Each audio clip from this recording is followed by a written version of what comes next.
Selam arkadaşlar, kanalıma hoş geldiniz. Bugün sizlerle Krallık 88'in birincisini inceleyeceğiz. Kendisi 106 milyon kudrete ulaştı. Hangi komplara gitmiş, kahramanları ve teçhizatları ne seviyede onlara birlikte bakacağız. Ona geçmeden önce bu etkinliklerin bol olduğu zamanlarda sizlere destek olabilmek için bir çekiliş düzenliyorum. Biliyorsunuz PlaySell sponsorluğunda. Buradan çekilişlere tıklayıp katıl diyorsunuz. Burada benim hesabımda katılındığı için katıldın diye gösteriyor. Tam 5 kişiye 500'er TL, toplamda 2500 TL bir ödül var. İstediğiniz gibi bu bakiyeyi kullanabilirsiniz PlaySell sitesinde. Bakiye olarak gelecek. Şimdiden zaten 48 kişi katılmış. Çekilişlerimi daha hızlı takip etmek için buradaki hesabımı da takip edebilirsiniz, bu profilimi. Buradan sizlere daha önce de Doruk parası alımını göstermiştim ama hızlıca göstereyim. Tıklıyorsunuz arkadaşlar. Bir de sizlere %10'luk bir indirim kodu bırakacağım açıklamaya. Oradan mutlaka ve mutlaka onu da kullanın. ID'nizi yazıyorsunuz, krallığı yazıyorsunuz. Kuponu da şöyle göstereyim. 11.554 liraydı. 10.399'a düştü arkadaşlar. Kupon %10'luk indirim, yüksek bir indirim. Her zaman bulamazsınız. O yüzden gidip de böyle 35 liralık paketlerde harcamayın. İleri vadeyi düşünerekten bu tarz paketlerde değerlendirmenizi öneririm arkadaşlar. Genelde %5 indirim veriliyor biliyorsunuz. Bu etkinliklerin bol olduğu zamanlarda faydalanmanız için destek amaçlı. Hani çekiliş içinde hiçbir ön koşul koymadım. Direkt katıldın butonuna basaraktan katıldın olarak göreceksiniz kendinizi. Bilginiz olsun. Bir de bu çark videolarında böyle işte kötü geçti, iyi geçti, nereden şey yapıyorsun diye soruyorlar. Bir site var. Orada her şeyi hesaplayabiliyorsunuz. Mesela 200 sandık, yani 200 çevirme olarak 5 tanesi bedava olaraktan hesaplattım. 109 tane kafa alırsan iyi diyor. 109'un üstü yani iyi. 109'un altı kötü demek. Ortalaması 109'muş çünkü. Standart 109 ve alma olasılığın yüksek diyor. Giden imparatorluk parası da Empire Coins 163.800 harcadın 200 sandık için. 195 tanesi non-free spins dediği de bedava olmayan çevirilerin. 5 tanesini bedava olarak işaretledim. Burada istediğiniz gibi ayarlayabilirsiniz siz. 10 tane bedava, 200 tane çevirme, 159.600 imparatorluk parası. Ortalama kafa 109. Bilginiz olsun. Mesela 120 sandık diyelim. 70 tane kafa diyor. Bu şekilde. Burada bir sürü içerik var zaten. Bunu başka bir videoda anlatırım. Hadi geçelim videomuza. Evet arkadaşlar.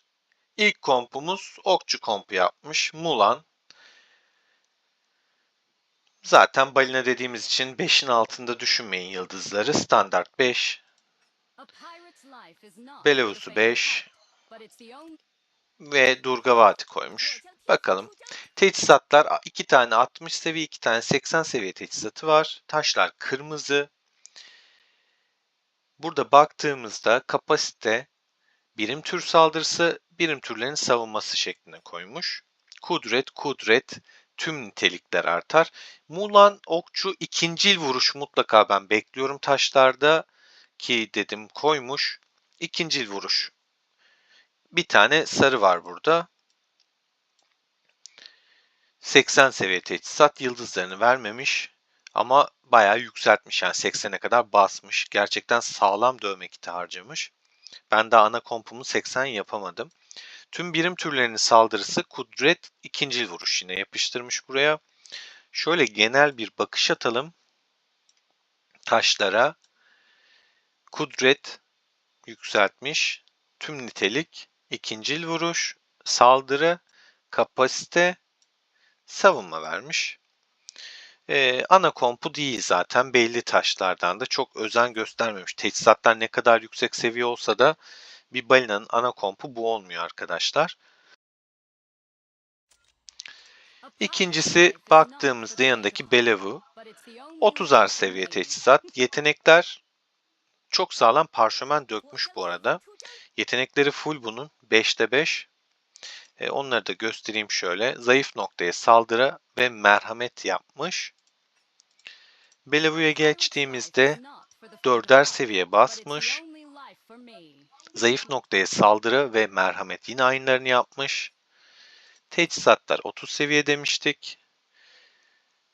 Saldırı, kapasite, tüm nitelikler, kudret, pasif beceri, ikincil vuruş, birim kapasitesi, kudret.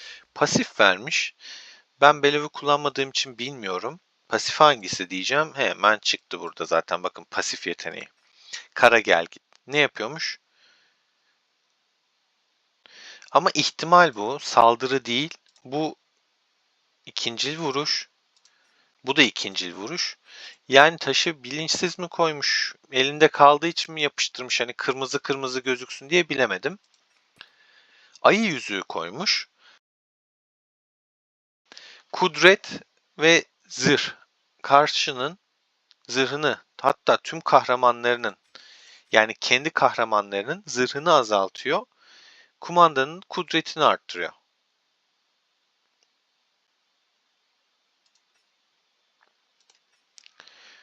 Ama bu bir balina olduğu için birçok eşyası var. Hani bazısını koymak için koyuyor. Şuna bak yüzü 30 seviye yapmış. Buna da aslan yüzü vermiş ve bu da 30 seviye. Kahramanın kudret, strateji ve zırhını arttırıyor. Hani çok sağlıklı bir komp değil. Ana komp olarak değerlendirmeyin bunu. Verdiği yüzükler olsun, taşlar olsun. Çok aşırı doğru diyemeyeceğim bunun için. Kapasite, birim saldırısı, kudret, tüm nitelik, pasif, aktif, kapasite, tüm nitelik. 30'ar seviyede basmış Rani'ye. Yüzük olarak da geyik yüzüğü koymuş. Hasarını 4.62 azaltıp sana ait kahramanlardan birinin hasarını 4.62 arttırıyor. Bellevue'de Mulan'da sağlam hasar çıkartan iki komutan. İkisinden birini arttırması işine yarar. Rani'yi yükseltirse mesela bu yüzük onu etki ederse daha zayıf kalır. Yani 3'te 2 kompu ikisi de yüksek hasar çıkarttığı için kötünün iyisi diyelim buna da geyik yüzüğü için. 26 seviye yapmış ve bunun da yeteneklerini dörtlemiş becerilerini. Savaşçı şarkısı açmış. Bir de kana susamışlık basmış. Hatta hasarına da bakalım. Bana ne kadar vurmuş? 26k vurmuş. Mulan daha çok vurmuş. 50k vurmuş.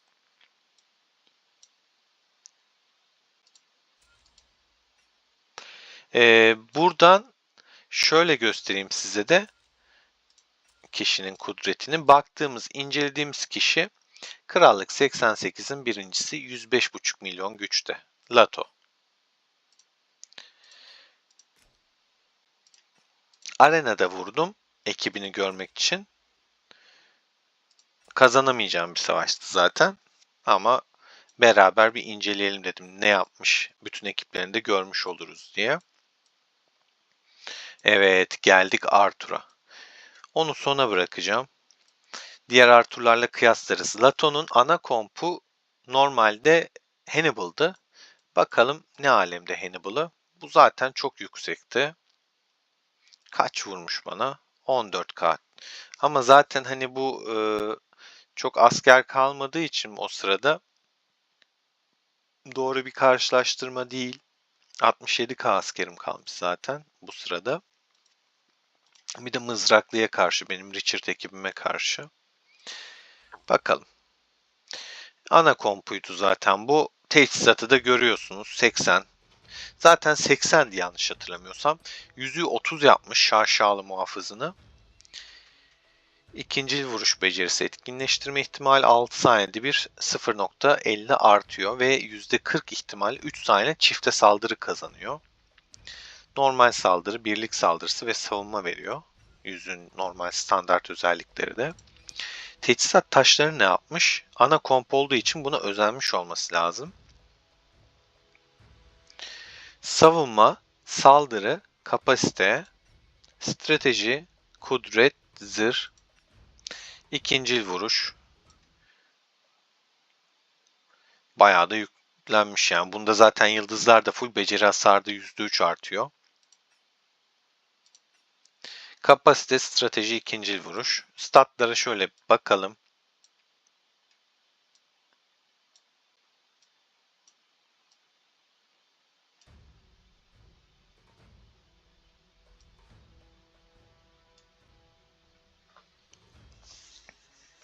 Ben burada zırh görmek istemezdim işin gerçeği. Bunun yerine bir kapasite, birim kapasitesi olabilirdi. Ya da savunma taşı yerine yine bir hasar. Yani ben hasarcı bir adamım. Burada zırh yerine işte ya da strateji hasarı artış taşı olabilirdi. Komplarını biraz dağınık buluyorum. Hani biraz daha böyle baştan sağma buluyorum bizim krallığın birincisinin. Bir tek şu kısmını beğendim. Zırhı çok güzel yapmış. İkinci vuruş Hannibal için yarar. Yetenekler zaten full arkadaşlar. Hannibal zaten karma vuruyor. Yanına Justinian. Yüzüğü 20. Yetenekler full. Teçhizatlar 60 seviye. Taşlar zaten kırmızı. Strateji zırh. Kapasite can. Pasif beceri iyileştirme. Kapasite tüm nitelik pasif. İkişer yıldız. Şöyle baktığımızda da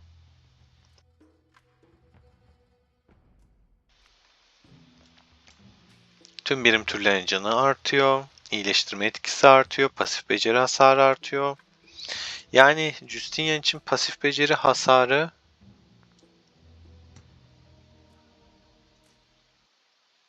yenileme var burada. Hasar yok.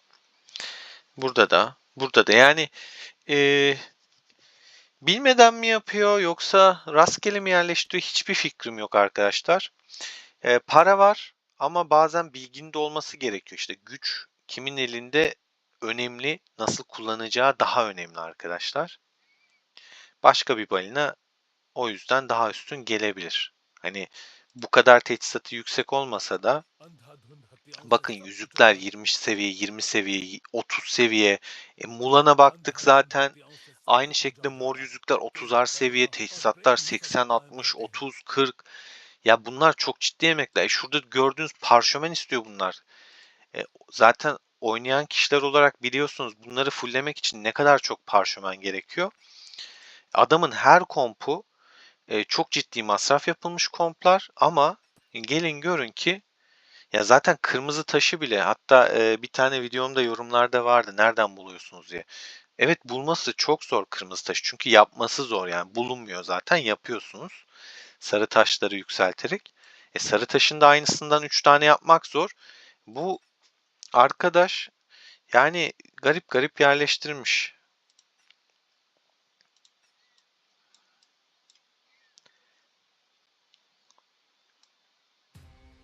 Eminim ekran başındaki birçok kişinin içi gidiyordur. Ah, şu komplar, şu eşyalar, şu kahramanlar bende olsa nasıl değerlendirirdim diye.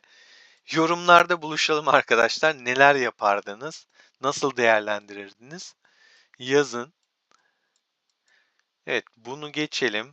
Şeyi sona bırakacağım, Arthur'unu. Çok merak ediyorum. Arthur'unu ben de sizlerle göreceğim arkadaşlar. Kanuni'nin Arthur'unu paylaşmıştım. Bu arkadaşınkine bakmadık. Bir de Lubu koymuş. Lubu çok güçlü. Bundan bahsetmiştik. Okçuya karşı hasar çıkmamış ama dediğim gibi bu sayılacak bir şey değil. Zaten o sırada Mulan falan tokatladı benimkileri büyük ihtimal. İzlemedim, es geçtim. Şurada da benim hüzünüm. Yani Lubu'yu üçlesem mi, Süleyman'ı beşlesem mi kararsız kaldım gerçekten. Süleyman kompu çok ciddi hasar çıkartan bir komp değil. Okçuya göre biraz zayıf kalıyor. Ancak yeteneği aktifleşirse hasar çıkartabiliyor. O yüzden biraz süsran var. Yani biraz manevi yönden olduğu için ben bu kompu tercih ettim. Ama oyun gerçekten böyle bir kumandanı biraz değersizleştirmiş. O üzücü bir durum. Daha önceki videolarımda zaten bahsetmiştim. Süleyman Çarkı'nda geçmiş olsun yorumlarınız için de çok teşekkürler arkadaşlar. Ama manevi değerden dolayı gidiyorum. Bulunsun. Ruby'yi 3 yapma konusunda hala kararsızım. Bugün son gün. Bakalım. Lubu kompunda teçhizatlar 80 seviye. Yani tam bir canavar ya. Kaç tane karaktere baktık. Kaç tanesinde 80 seviye arkadaşlar. Yetenekler full. Yırtıcı kaplanı fulllemiş. Zayıf noktaya saldırıyı açmış fulllemiş. Yüzük olarak Doğu Cennetlerinin Efendisi'ni vermiş. Kumandan hasarı, birlik saldırısı, birlik canı, standart özellikleri yüzüğün. Yetenek olarak da aktif becerinin hasarını %25 azaltıp normal saldırı hasarını %19 arttırıyor.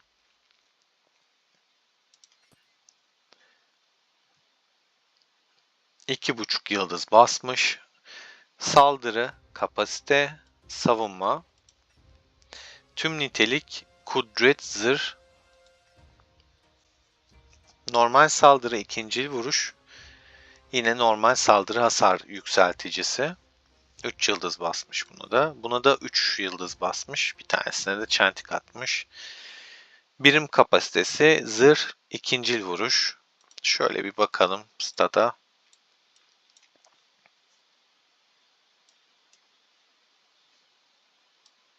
Yani güçleri hep dağıtmış işte. Bu taşların hepsini ne bileyim 2 tanesini de topla zaten güçlü, anladın mı kompların?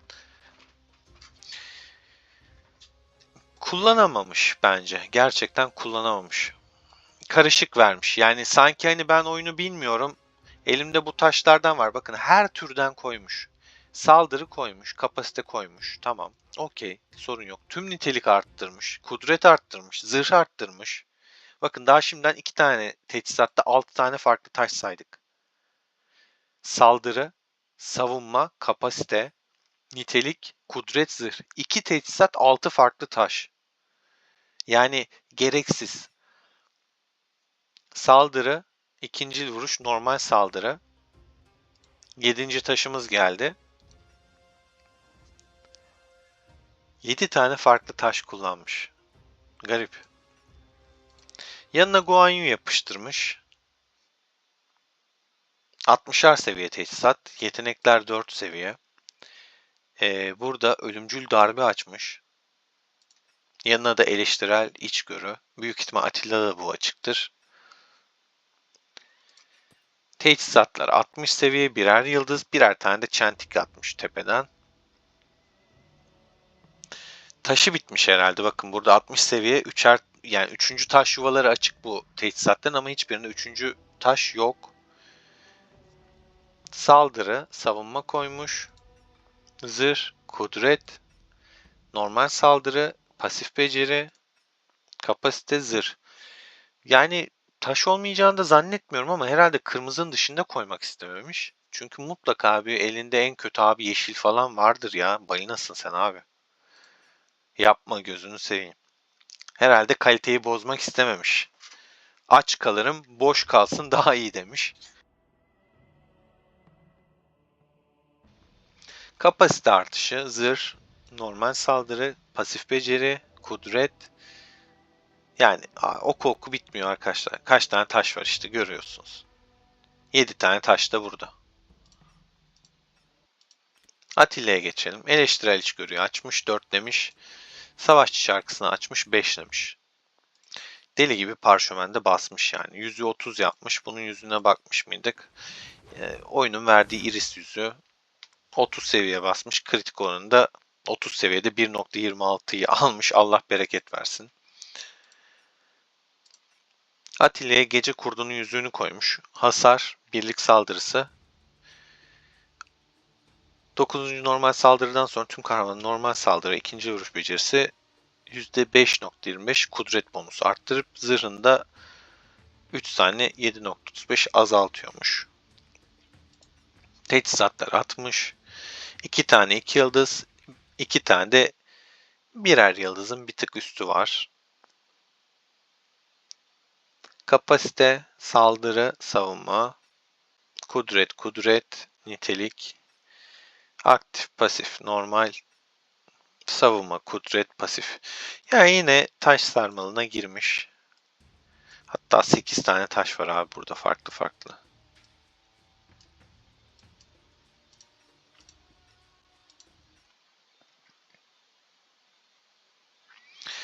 Bu da bu şekilde arkadaşlar. Evet, artık geçelim Arthur'a. Arthur'a bakalım. Herhalde ona özenmiştir diye düşünüyorum. Yani taşlarını falan daha muntazam seçmiştir diye düşünüyorum. Bakalım. Tribhuvan ile Konstantin koymuş. Hazır mıyız arkadaşlar? Açıyorum. Bakalım ne çıkacak. Uf. Abi bu kadar teçhizatı nasıl 80 yapıp üstüne hepsini yıldızlıyorsun ya? Nasıl yapıyorsun bunu ya? Nasıl bir para yatırıyorsun? Kaç milyon yatırmıştır acaba? Yetenekler full. Daha hızını beklemezdim zaten. Arthur açıyorsun abi. Abanacaksın buna yani. Aktif beceri etkinleştirme ihtimali %18 arttırır. Yüksek moral. Zaten standart açılan yetenek bu. Hiddetli hücum.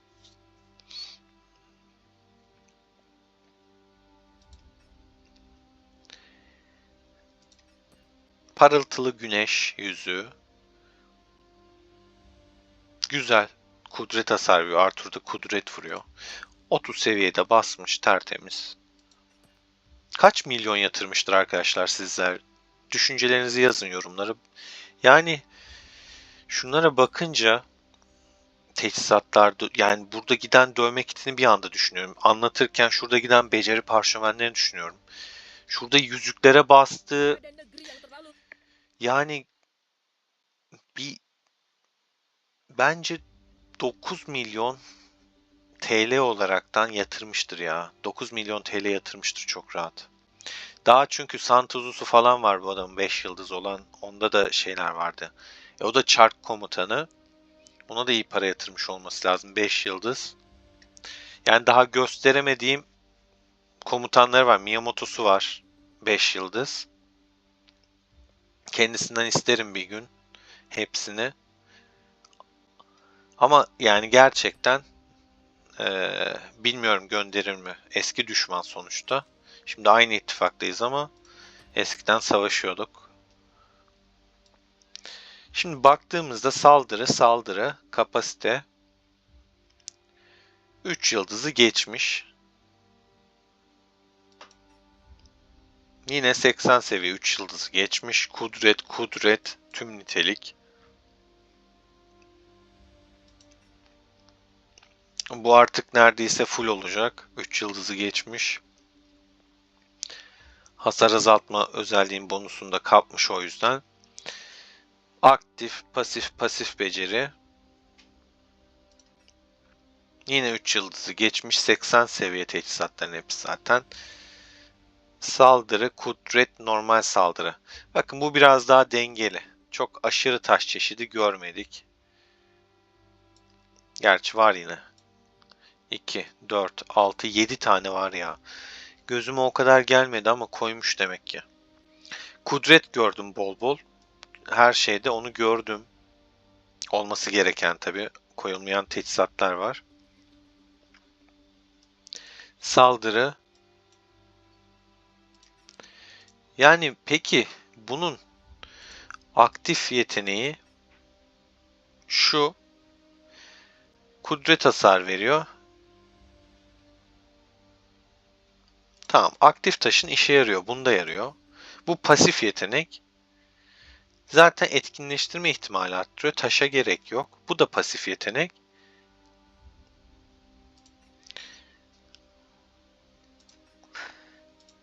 Aktifine yönelilebilir. Çünkü imzası bunun aktif. Aktif beceriye yönelmek gerekirdi o zaman. Bunu kasmanız daha mantıklı olur arkadaşlar. Aranızda balina var mı bilmiyorum. İzleyen balina varsa bence pasif beceri taşı yerine aktif abanın. Daha çok hasar vursun. İmza becerisi gelişsin.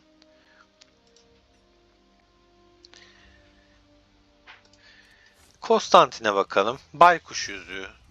Düzeltiyorum. Şahin yüzüğü takılmış. 30 seviye. İyileştirme etkisiyle savunmayı arttıran bir yüzük. Ya bunu uyguluyor, birliğin birimlerini yeniliyor ya da hasarı 3 saniye 6.72 azaltıyor. Şunun yüzüğünün yeteneği, bu da aktif. Kesinlikle parıltılı güneşte kullanıyorsan aktif bir tane daha iyi olur. Yüzüğün etkinleştirme ihtimalinde aktif yetenek olduğunu düşünürsek. Teçhizatlar 60 seviye. Açık olan yetenekler huzurlu, sığınakla sebat. Bakalım ne taşlar var. Savunma, kapasite savunma. Zırh, nitelik.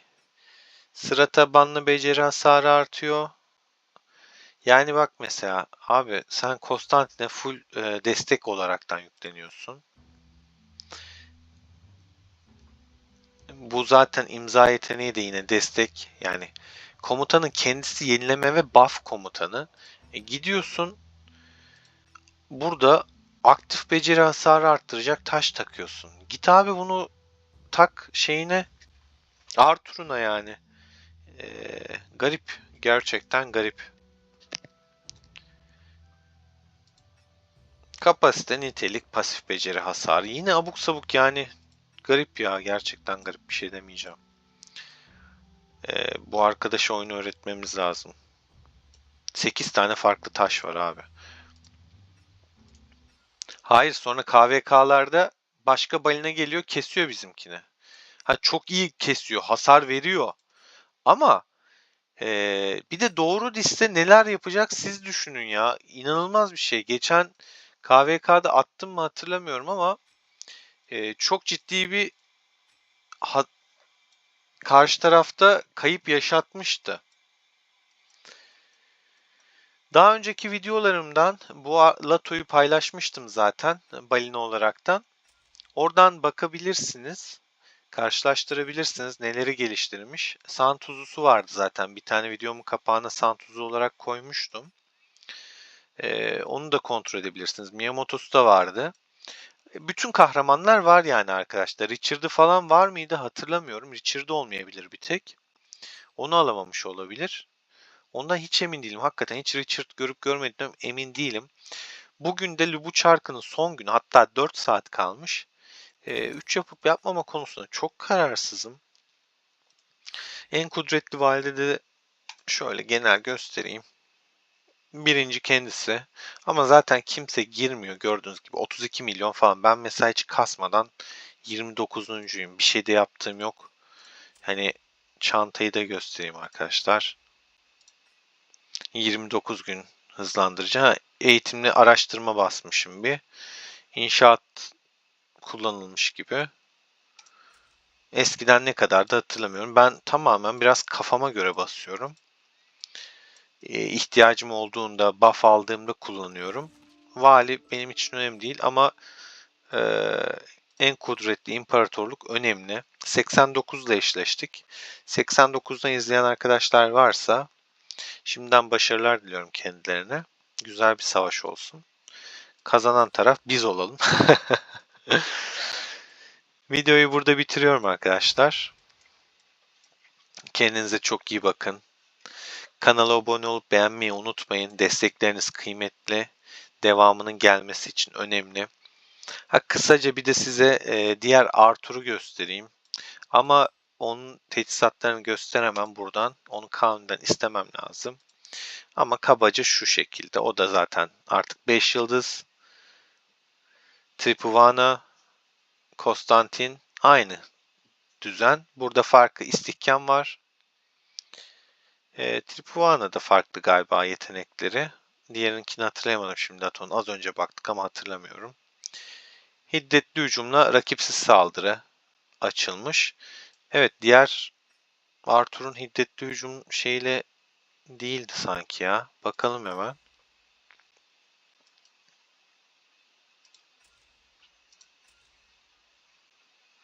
Ben öyle hatırlayamadım.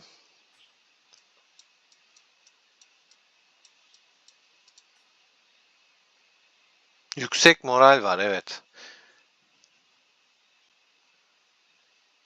Tripuvan'a aynı. Burada fark yüksek moral arkadaşlar. Lato yüksek moral koymuş.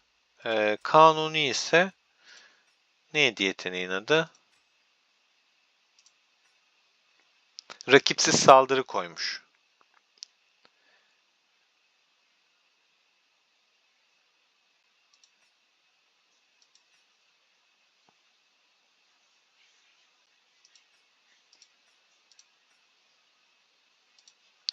Şöyle.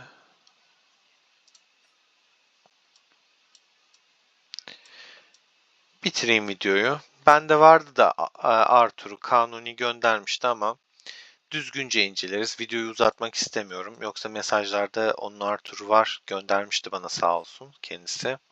Paylaşmıştı benimle. İlk 5 dediğinde paylaştı. Onun mutluluğunu beraber paylaştım ben de. Kendinize çok iyi bakın arkadaşlar. Desteklerinizi esirgemeyin. Hoşça kalın. İndirimi kullanmayı unutmayın. Çekilişe de katılın. 500 lira inşallah izleyicilerimden birine çıkar. İndirim kodu da işinize yarar umarım.